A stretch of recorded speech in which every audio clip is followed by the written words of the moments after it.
लोग कल कहाँ पढ़े थे? उत्तराखंड पढ़े थे ना? कल हम क्या पढ़े थे? उत्तराखंड।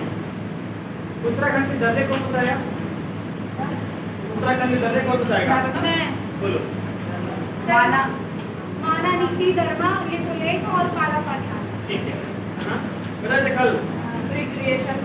लेपुलेख, काला पानी, धर्मा, नीति, माना, नीति, धर्मा। हाँ ठीक है। बात समझ में आया? आज चलेंगे हम कहाँ पे? राजस्थान पढ़ेंगे। तो पढ़ेंगे बहुत इंटरेस्टिंग कहानी है राजस्थान की और बहुत अच्छा है। आइए आज हम किसके बारे में स्टडी करेंगे? राजस्थान। राजस्थान यही बात है, ये समझ में आप लोग को आ रहा होगा कि भारत का नक्शा कैसा है और कहाँ से जगह है।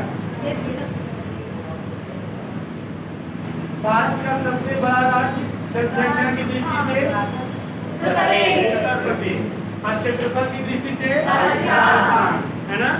तो भारत का सबसे बड़ा राज्य, राजपूतों का गढ़ राजस्थान, राजपूतों का गढ़ राजस्थान। राजस्थान में कौन सी पर्वतमाला गुजरती होगा? अरावली पर्वतमाला गुजरती है। आप लोग जरा इधर फिजिकल नक्शा में आइए। फिजिकल नक्शा में आपको दिख रहा होगा अरावली पर्वत, दिख रहा है, संख्या से लिखा होगा अरावली पर्वत। पूरा को मार्क करिए, पूरा अरावली पर्वत लिखा हुआ तो हाईलाइट करिए। कर लिया? हाँ, उसे करने के बाद देखिए वहीं पे दिख रहा होगा आपको गुरु शिखर, दिख रहा है? माउंट आबू, माउंट आबू, गुरु शिखर दिख रहा है? हाँ जी। अरावली को लिखा है, उसके ऊपर हुआ देखो लिखा हुआ आबू पहाड़ियाँ, दिखा है? और उसके ऊपर में लिखा है गुरु शिखर 1752 मीटर, लिखा है? इसका नक्शा में आइएगा, मिला? हाँ जी। तो अरावली पर्वत की सबसे ऊंची चोटी गुरु शिखर, गुरु शिखर किस पहाड़ी पे स्थित है? माउंट आबू। किस पे स्थित है? माउंट आबू। माउंट आबू किसका है? अरावली पर्वत का। दिलवाड़ा का जैन मंदिर माउंट आबू पे। दिलवाड़ा का जैन मंदिर किस धर्म के लिए प्रसिद्ध है? जैन धर्म के लिए। ठीक है। आइए, सबसे बड़ा रेगिस्तान, भारत का सबसे बड़ा रेगिस्तान थार मरुस्थल कहाँ स्थित है? राजस्थान में। कहाँ स्थित है? राजस्थान में। दिख रहा है? लिखना साथ लिखते चले जाना जो मैं बोला हूँ। भारत की क्षेत्रफल के दृष्टि से सबसे बड़ा राज्य थार मरुस्थल है ना। सबसे ऊंची चोटी, दुनिया की सबसे लंबी सिंचाई नहर राजस्थान में। कौन सी नहर है? इंदिरा गांधी। इसमें आपको नहीं दिखेगा, अब फिजिकल नक्शा में देखिए, वहां दिख जाएगा। फिजिकल नक्शा में दिख जाएगा, लिखा हुआ होगा। और पॉलिटिकल में लिखा होगा, पॉलिटिकल में जगह और फिजिकल में ऊपर देखो ऐसे वो लाइनिंग आया होगा, ऐसे वो लाइनिंग आया होगा, आया है ना। ये लिखा हुआ इंदिरा गांधी नहर, लिखा है?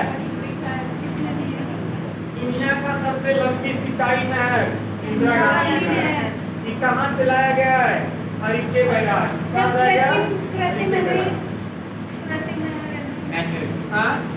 मैन-मेड है। ठीक है। दुनिया का सबसे बड़ा रेगिस्तान सहारा। कौन सा है? सहारा मरुस्थल। ठीक है। भारत का सबसे बड़ा मरुस्थल थार मरुस्थल। ठीक है जी। सहारा मंगोलिया में। दुनिया का सबसे बड़ा सहारा मरुस्थल साउथ अफ्रीका में। कहाँ है? साउथ अफ्रीका में। और भारत का सबसे बड़ा थार मरुस्थल बहुत है जी। ठीक है, गोबी मरुस्थल है, जो चाइना में भी है। जब मरुस्थल बताएंगे तो आपको बताएंगे। ठीक है, अभी हम इंडिया के बारे में पढ़ेंगे। आइए होगा, अब हम लोग नक्शा पे चलते हैं। डिजिटल नक्शा देखो,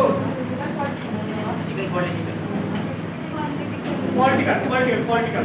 आइए देखो, आपको यहाँ एक जगह दिख रहा होगा गंगानगर, दिख रहा है? गंगानगर कहाँ दिख रहा है? ऊपर में होगा। यहाँ पे दिखा गंगानगर, बीकानेर, गंगानगर, बीकानेर, दिखा। आइए इसके इधर आइए, जैसलमेर, दिखा, जैसलमेर। और आपका ये जोधपुर, दिखा, जैसलमेर, जोधपुर। और जैसलमेर पे नीचे आइए, आपको दिखेगा बाड़मेर, दिखा, बाड़मेर। मेरी प्रोग्राम सुनो, गंगानगर, बीकानेर, जैसलमेर, बाड़मेर। बोलो, गंगानगर, बीकानेर, जैसलमेर, बाड़मेर। पाकिस्तान की सीमा बनाती है, पाकिस्तान की सीमा बनाती है। पाकिस्तान से सटे हुए 4 जिला का नाम बोलो, गंगानगर, बीकानेर, जैसलमेर, बाड़मेर। गंगानगर, बीकानेर, जैसलमेर, बाड़मेर क्या बनाती होगा? राजस्थान की, सॉरी, पाकिस्तान की सीमा बनाती है, पाकिस्तान की सीमा बनाती है। अब थोड़ा डिस्क्रिप्शन देख लो। बीकानेर जाइए, बीकानेर जागे, बीकानेर की भुजिया, बीकानेर की भुजिया, बीकानेरी भुजिया नाम सुने हैं? हाँ जी।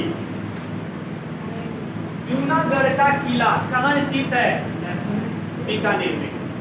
जूनागढ़ का किला कहाँ स्थित है? अभी जूनागढ़ पढ़ाऊंगा आगे तक आप लोग। बीकानेर के पास है जूनागढ़। हाँ, आपको दिख भी रहा होगा। बीकानेर के पास नक्शा में देखो, आपको दिख रहा होगा जूनागढ़, दिखा? जूनागढ़ का क्या? जूनागढ़ का किला नहीं, तो इसमें कहाँ लिखा मिलेगा आपको? इसमें नहीं है सर। जहाँ बीकानेर है, बीकानेर में यही क्या है? जूनागढ़ का किला। जूनागढ़ का वो नहीं था क्या राजा? जो नहीं होगा, वो जूनागढ़ अलग है, वो तो गुजरात का है। गुजरात में आएगा। फिर क्या है? जूनागढ़ का किला है, जूनागढ़ का किला है। आइए, जैसलमेर, जैसलमेर का होगा इधर के। जैसलमेर, जैसलमेर कौन था? ये वाला की वाला? ऊपर वाला। मरुस्थलीय हिरण, मरुस्थलीय हिरण कहाँ पर पाया जाता है? मरुस्थलीय हिरण। हिरण की कई कैटेगरी होते हैं। डेजर्ट, डेजर्ट समझते हैं ना? हाँ, डेजर्ट। यहाँ पर देखिए, आप अगर जैसलमेर पे देखेंगे तो वो आपका राष्ट्रीय उद्यान है, वो एक हिरण चलते हुए फोटो बनाया हुआ है। मरुस्थल राष्ट्रीय उद्यान, मरुस्थल राष्ट्रीय उद्यान दिख रहा है आपको? यहाँ बहुत भयानक गर्मी पाया जाता है। कहाँ? जैसलमेर।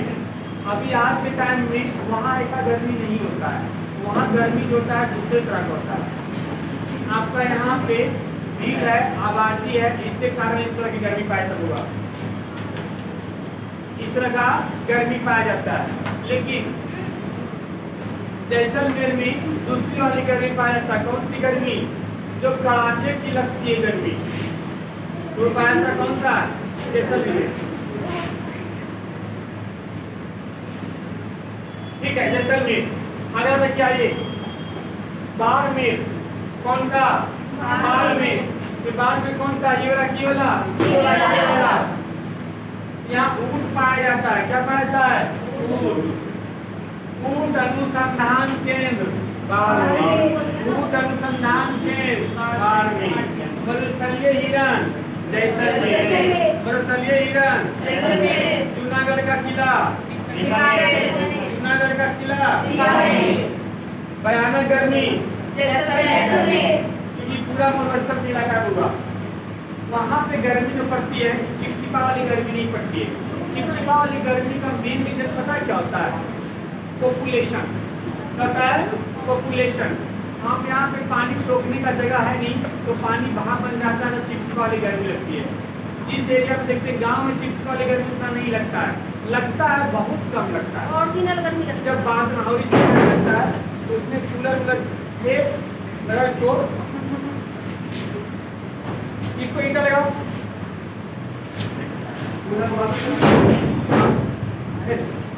ईंट लेगा बताओ सर। देखो इधर डबल हुआ। 50 गाँव में। आगे लिखे हुआ बाड़मेर में ऊट अनुसंधान केंद्र, ये चारों जिला पाकिस्तान के साथ बॉर्डर बनाती है।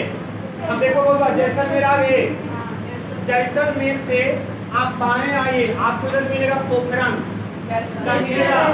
पोखरण, क्या मिलेगा? हाँ, यहीं पर भारत ने 1974 में अपना पहला परीक्षण किया था। क्या था? परीक्षण किया था जब भारत आजाद हुआ था। हाँ जी, पोखरण जगह का नाम है। पोखरण क्या नाम है? जगह। यहाँ पे परमाणु परीक्षण हुआ था। परमाणु परीक्षण हुआ था। जब भारत आजाद हुआ था तो भारत के एक साइंटिस्ट थे, इनका नाम था के चंद्रशेखर। नाम था के चंद्रशेखर। उन्होंने इनका नाम है, क्या नाम है? पंडित जवाहरलाल नेहरू, भारत के तत्कालीन प्रधानमंत्री पंडित जवाहरलाल नेहरू से कहा कि आप मुझे 20 साल समय दीजिए। कितना दीजिए? 20 साल समय दीजिए, हम क्या बना देंगे? परमाणु बम बना देंगे। ठीक है, तब तक आप चाइना को रोक के रखिए। आप चाइना के पास जाइए और 20 साल के लिए कोई समझौता कर लीजिए। कितना के लिए? 20 साल के लिए। महाबकलोल प्रधानमंत्री जैसे आप जैसे सपोज कर लो कि आपको पता है कि हमें कोई भी चीज़ 20 रुपया मुझसे लेना है, तो सामान आप बेचने गए, आप ग्राहक को बोलेंगे 20 रुपया में बेचना होगा, तो 20 रुपया नहीं लेगा, बार्गेनिंग करके 10 रुपया 12 रुपया मिला देगा। उसको कम में बोलो 50 रुपया, कितना बार्गेनिंग करेगा? 20 रुपया बढ़ा ही देगा किस्त। तो प्रधानमंत्री चाइना गए और चाइना जाके बोले कि हम जो है समझौता करना चाहते हैं। तुम तो पहले इधर ठीक लेना, बाद में जैसल में आपकी 9 बजे आएगी पूरा एकदम, आप बाद में जैसल में कहीं बैठिए। देखो जरा, अब जहाँ चुके तो बाद में लिखना, उसका भी टीचर हुआ, तुम्हारा भी टीचर हो रहा है। तो प्रधानमंत्री अटल क्या नाम है? पंडित जवाहरलाल नेहरू कहाँ गए? चाइना। और चाइना जाके बोले कि हम 20 साल के लिए समझौता करना चाहते हैं। तो चाइना ने कहा नहीं, 20 साल नहीं करेंगे, वो बार्गेनिंग करे। कितना ला दिया? 6 साल। कितना दिया? 6 साल। गए थे 1955 में। कब गए थे? 1955। हमारा समझौता ये हुआ कि एक दूसरे देश एक दूसरे को सपोर्ट करेंगे। कोई अगर किसी दूसरे देश पर आक्रमण करेगा तो हम दोनों में से कोई बीच में नहीं आएगा। इसी का फायदा चुट्टा उठा लिया चाइना ने। समझौता कर लिया और समझौता के बाद 1959 में कहाँ आक्रमण कर दिया? तिब्बत पे। अब भारत कुछ नहीं किया क्योंकि समझौता कर रखा था। हमारा समझौता सिर्फ कहाँ तक था? 61 तक था। और इन्होंने जो हमारे साइंटिस्ट थे कितना साल मांगा था? 20 साल मांगा था। अब देखो उन्होंने क्या नाम है 1959 में तिब्बत पर आक्रमण किया, तिब्बत को रद्द करके छीट दिया गया और वहाँ के दलाई लामा को हमने शरण दिया। ठीक उसके 2 साल बाद 61 जैसी समझौता खत्म हुआ, 62 में हमला कर दिया। कुछ छोटा को पता था कि भारत का परमाणु बम नहीं है, लेटेस्ट हथियार नहीं है। अभी हमला करो तभी जीत जाओगे, अभी हमला करो तो जीत जाओगे। कितना समझदार लगा, ऐसे समझदार बोलो। बहुत अरे बोलो आराम से ठीक है, ज्यादा समझदार नहीं हो।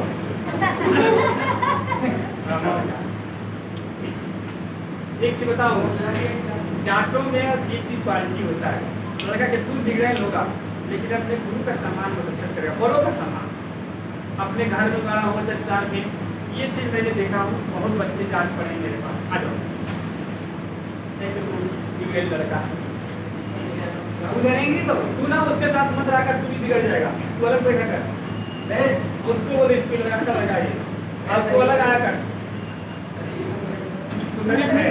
आओ जा 1962 में हमला कर दिया और युद्ध करके हमारा 10% ऑक्साइड चीन ले लिया। उस समय के हमारे लोग प्रधानमंत्री, बिल्कुल लोग प्रधान, मतलब उस समय ये लोग थे तो चाहते थे हम उसको ले लेते, खैर छोड़ो, अब हथियार लिया। अब समझौता तो मतलब खत्म हो गया। लेकिन ठीक देखो हमारे भारतीय साइंटिस्ट ने 1974 आते आते परमाणु बम बना दिया, परमाणु बम बना दिया। अब हमें अमेरिका से परमिशन नहीं था, उस समय सबसे शक्तिशाली देश कौन था? अमेरिका, पावरफुल देश था, उसे परमिशन हमें नहीं था। अमेरिका ने परमिशन नहीं दिया था, तो हम लोग क्या काम करते हैं, पोखरण में जो है हम इसका परीक्षण करते हैं, पोखरण में परीक्षण करते हैं। पोखरण में परीक्षण किया तो फूटा, अब फूटा ससुरा जो है डुप्लीकेट रोकेट बन गया था, ढंग से नहीं बना था, खाली धुआं धुआं धुआं धुआं भर गया, पूरा आसमान में धुआं धुआं भर गया। सक्सेस नहीं हुआ, सक्सेस। तो परमाणु बम बन रहा था, उसका एक कोड था, कोड का नाम था स्माइलिंग बुद्धा। क्या नाम था? तो वह बहुत पूछा गया 74 में जब परमाणु परीक्षण हुआ था, उसका कोड क्या नाम था? स्माइलिंग बुद्धा, स्माइलिंग बुद्धा, अरे स्माइलिंग बुद्धा, मुस्कुराते हुए बुद्धा, भगवान बुद्ध, स्माइलिंग बुद्धा। अब ये फेल हो गया, और इसको सैटेलाइट से कौन देख लिया? अमेरिका, और देख लिया, उसको न्यूज मिल गया, और न्यूज मिल गया, उसने भारत के ऊपर बैन लगा, भारत के ऊपर बैन लगा दिया। एक बैन होता है, उसको हम लोग बोलते हैं CTBT, क्योंकि भारत CTBT पे साइन नहीं किया था। CTBT का मतलब फुल फॉर्म होता होगा comprehensive test bank treaty, comprehensive test bank treaty, CTBT, comprehensive test bank treaty, comprehensive test bank treaty. इसमें भारत समझौता नहीं किया था, रूल यही था। इसमें टोटल 20 देश हैं, कितने देश होगा? 20 देश। ये 20 देश जो हैं, इनके पास परमाणु यूरेनियम का बहुत बड़ा सप्लायर ग्रुप है, यूरेनियम का सप्लायर ग्रुप है। जो इसका हिस्सा है उसी को यूरेनियम देता है। आज तक भारत इसका हिस्सा नहीं बन पाया। अब भारत के ऊपर क्या नाम है, अमेरिका ने बैन लगा दिया कि भारत को यूरेनियम मिलेगा नहीं करेगा, ठीक है। और भारत के ऊपर बैन लगा दिया कि भारत कहीं भी अपना परमाणु परीक्षण नहीं कर सकता, न हवा में, न जल में, न स्थल में, न हवा में, न जल में, न स्थल में, ठीक है। इस CTBT की तरह एक ग्रुप था, NSC group, nuclear supplier group, nuclear supplier group. इसने हमें क्या नाम है, यूरेनियम देने से मना कर दिया। भाई तेरा हमारे यूरेनियम घुसता नहीं है, यूरेनियम कहाँ से आएगा, यूरेनियम तो कहीं बाहर भी आएगा। अभी देश मना कर दिया देने को, क्योंकि उस समय सबसे शक्तिशाली कौन था? अमेरिका। वो जिसको जैसे कहता था वैसे ही वो काम करता था, ठीक है। और भारत के ऊपर एक वो लगा दिया, क्या लगा दिया?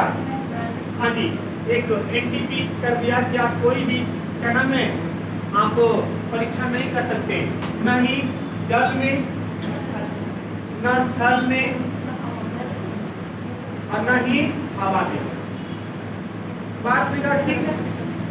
ये कौन सी बड़ी बात है, ये तो हमारे का पुराना सीरियल था। प्रभु हमको ऐसा वरदान दीजिए, न तो कोई मुझे हवा में मार पाए, न जमीन में मार पाए, न दिन को मारे, न रात को मारे, न जानवर मारे, न इंसान मारे। मारा संध्या के समय, न दिन था न रात, मारा चौखट पे बैठा के, न घर में था न बाहर, मारा नरसिंह भगवान, न जानवर। स्थल पे नहीं करना है, जल में नहीं करना है, हवा में नहीं करना है, जमीन की तारीफ करना है, जमीन की तारीफ करना है, ठीक है। और अमेरिका ने क्या किया, एक ड्रोन छोड़ दिया, सैटेलाइट छोड़ दिया। सैटेलाइट का टाइमिंग था 2 घंटा की, घूम करके 2 घंटा के बाद फिर से वापस चल गए। अब 2 घंटा का इसका टाइमिंग था, अब भारी दिक्कत हो गया, ठीक है, ठीक है। अमेरिका से मिलने के लिए सब कुछ मना हो गया। उस समय की तत्कालीन प्रधानमंत्री थी इंदिरा गांधी। कौन थी? इंदिरा गांधी। चाची ने अपना दिमाग लगा दिया, कहा कि ठीक है। उन्होंने अमेरिका से कहा, काम करो, एक काम करिए, आप ना हमारे यहाँ के परमाणु संयंत्र स्थापित करिए। क्या? Nuclear reactor power plant, nuclear reactor power plant. अब बिजली बनाइए, पैसा कमाइए। चाची बोली मुझे लाभ लाभ तो पहले, उसके बाद हम डिसीजन लेंगे भारत में आने के बाद कि परमाणु बिजली बनेगा या परमाणु बम बनेगा। अमेरिका हमसे कहना आगे निकला, क्योंकि जो परमाणु बम बनता है उसमें जो यूरेनियम लगता है उसका जो पूरा क्या नाम ह्यूमिडिटी चाहिए मैक्सिमम 20% होनी चाहिए, और बिजली वाले में 60-70% तक चल जाता है। उसने हमें 60% वाला दिया। ये हमें क्या नाम बनाना है? बिजली बनाना है। आ गया बिजली परमाणु द्वारा स्थापित हो गया 1974 में। कब कहाँ हुआ? 1972 में तारापुर में सबसे पहला परमाणु बिजली वर्ग होगा 1972। कहाँ? तारापुर। तारापुर कहाँ है? महाराष्ट्र में। किसने किया? अमेरिका ने किया। बिजली बनाने के लिए यूरेनियम लेके आ गया। अब यूरेनियम लेकर के आ गया, ठीक है। अब इंदिरा गांधी पीएम की, उसने कहा ठीक है अब धीरे धीरे यूरेनियम क्या करो, पार करो। यूरेनियम पार किया, फिर हमारा कामयाबी नहीं हुआ। देखा कि यूरेनियम में टेस्ट किया गया तो बोला यूरेनियम 60% वाला है, 80% वाला क्या नाम है, 20% है ही नहीं है। धीरे धीरे धीरे धीरे करते करते जब हमारे प्रधानमंत्री आए अटल बिहारी वाजपेयी, कहानी 1998 की है। 1998 की 1998 की है। अब कहा कि ये काम करो, अब तो हमें हर हाल में परमाणु बम छोड़ना है। तब तक 1974 से लेकर हमारे साइंटिस्ट थे वो परमाणु बम बनाने में लगे हुए थे, वो कोई कसर नहीं छोड़ रहे। 1998 तक आते आते परमाणु बम बन गया। अगर परमाणु बम बन गया तब टेस्टिंग करें किसी? हमारे ऊपर लगा हुआ है, ड्रोन लगा दिया उसने, किसी ने अमेरिका उठा दिया कि भारत परमाणु बम बना लिया, टेस्टिंग कर रहे हैं। उस सत्रह जो टाइमिंग 2 घंटे का था वो टाइमिंग कम करके 15 मिनट कर दिया। क्या कर दिया? 15 मिनट। अब और बाहर दिक्कत हो गया, किसने कहा काम को ठीक है। जब देखा कि जब सैटेलाइट गुजरता था तब फटाफट काम शुरू करो, मिट्टी की वजह लेकर ना शुरू करो। और जैसे जब सैटेलाइट आ गया तो सब बुरा झाड़ छोड़ दो। और इसी अमेरिका के 2 स्पेशल वहाँ पूरा टीम लगाए अमेरिका ने अपना क्या बोलते उसको जी, कौन सा रूम बोलते, कंट्रोल रूम, कि नजर रखो इस पे। तो 15 मिनट तक तो नजर ऐसे भी नहीं रख पाएगा, सैटेलाइट हमारे उस रेंज से बाहर है। तो 15 मिनट लोग काम करता था। अब इसे भाग पूरा बिछा जहाँ रुके तब से नागा से चीख पड़ेगा। अभी तो ऐसी चीज पड़ा था, अभी ऐसी चीज पड़ा था, काम छोड़ नहीं रहा।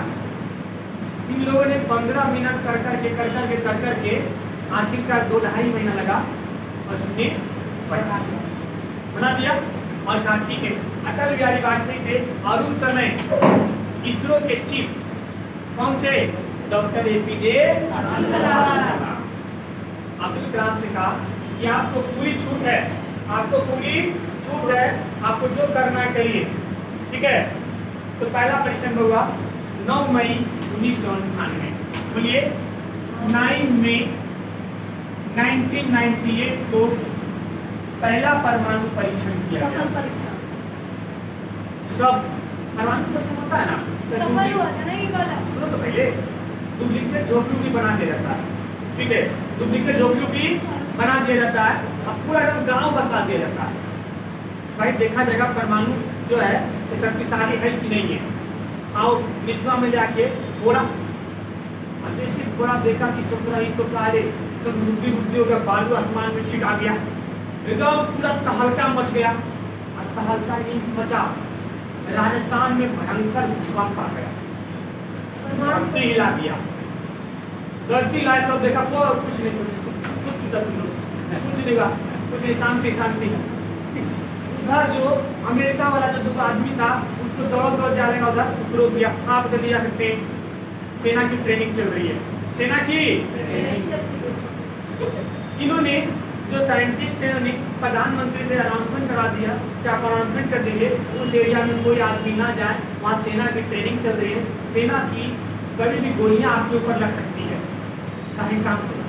जब परीक्षण करना ना तो धान धान गोली भी छोड़ना तो ना गोली तो कठिना तो देना देना था धान धान गोली चलो छोड़ना छूट गया इतना गोली का आवाज या किसी को पता नहीं चला परमाणु बम का भी आवाज है बम सक्सेस तो ये हुआ सक्सेस तो वो आप फोड़ेंगे ये कोई मन नहीं भरा तो वो आप फोड़ेंगे धीरे धीरे आप फोड़ के 2 दिन बाद 11 मई 1998 को दूसरा परमाणु बम फोड़ा गया वो भी फोड़ा और भयानक निकला एकदम दोनों तहलका बालू बालू कर दिया मजा आ गया ये भी वही देखे ले दोनों ठीक है अब अमेरिका को पता चल गया ये रूबी सैटेलाइट पिछले है देखा 17-15 मिनट पहले सितारे कि रुद्धि कैसे हो गया कि कौन सैनिक कौन गोली मारा कौन बम छोड़ा भाई कि पूरा एरिया रुद्धि हो गया अमेरिका तो बस सैनिक है उसके पास भी बम है उसके पास भी ट्रेनिंग होती है ठीक है अमेरिका इस बात को समझ पूरा किया पर अमेरिका ने पूरी दुनिया को कहा कि स्टैंड कहा देखो ये हम नहीं मानते हैं कि भारत के पास में परमाणु बम है हम उसे परमाणु बम को इग्नोर करते हैं और उसे निगलेक्ट करते हैं दुनिया कहने लगी भाई बात तो परमाणु बम परीक्षण का ऐसा नहीं तो अटल बिहारी वाजपेयी स्टैंड पे आए और बोले मित्रों हमें किसी को बताने की जरूरत नहीं है कि हमारे पास परमाणु बम है कि नहीं है जिसको ऐसा लगता है कि हमारे पास परमाणु बम है कि नहीं है युद्ध के मैदान में आ जाए उसकी इच्छा वार किसने किए अमेरिका में वो तो तिल मिला गया चिल्ला गया वो कुछ बोलेगा युद्ध की घोषणा करते हैं अटल बिहारी वाजपेयी बोले इधर इसरो में 4-5 फोटोकॉपी और बना देना इसका परमाणु बम का जरूरत पड़ने वाला है अमेरिका आ रहा है अमेरिका शांत हो गया अमेरिका ने बैन लगा दिया अब ये देखते देखते बम बनाकर पाकिस्तान छुट्टा भी रख लेता डर के हमारे परीक्षण नहीं कर रहा था चुटकी तो ये है ठीक है अब उपरों में अगर अमेरिका बैन लगा दिया तो पाकिस्तान ने करे भारत ने परीक्षण कर दिया हम भी कर भी बम किया उसका भी सक्सेस हो गया उसका भी उसका सक्सेस होने का रीजन था अमेरिका का साइंटिस्ट था बहुत तेज तरह दिमाग करता ठीक है वो गया था विदेश में काम करता था काम करता था उसी में न्यूक्लियर वाला में वो क्या करता था वो डेली जाता था और फार्मूला याद कर लेता था याद कर जाके घर को क्या लिख लेता था लिख पाकिस्तान भेज दिया और उसी फार्मूला के बम उसने भी परीक्षण कर दिया अमेरिका और चीन मिला गया ये तो किया ये छोटा तुम कहा किया रे बोला हम भी करेंगे हम भी करेंगे बोला ठीक अमेरिका ने बैन लगा दिया किसके ऊपर भारत और पाकिस्तान के ऊपर कि भारत और पाकिस्तान से कोई भी आदमी सामान नहीं खरीदेगा बंद हो गया अरे कब बंद हुआ तो बहुत अच्छा है ये लड़के तो अमेरिका ने बैन लगा दिया कि भारत का कोई परमाणु बम कोई सामान नहीं खरीदेगा कहानी जरा लीन हो गए कि पता चला माइक का वर्क हुआ अमेरिका ने बैन लगा दिया कोई भारत पाकिस्तान सामान नहीं खरीदेगा हमारा इतना आबादी है हम अपने में खरीद बिक्री करके पैसा कमा लेंगे पाकिस्तान कहाँ जाएगा अब छोटा क्या आ गया गरीबी पैसा जो तंगी न तो कोई उसको सामान दे रहा ना उसको सामान खरीद रहा पाकिस्तान अच्छी हम परमाणु में बम बेचेंगे नहीं करे ना ठीक है हम परमाणु बम बेचेंगे वो कहा दक्षिण कोरिया फोन किया परमाणु बम को खरीदना चाहिए हाँ 20 करोड़ तो 20 करोड़ मैंने तो 20 करोड़ परमाणु बम करना भेज दिया तुमको चाहिए फार्मूला हाँ 150 करोड़ लो 150 उसने फार्मूला बेच के 4-10 हजार करोड़ कमा लिया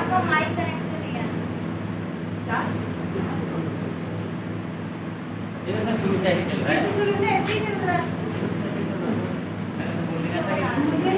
नहीं ये 29 मिनट चला है बउआ ये वीडियो तो चल रहा है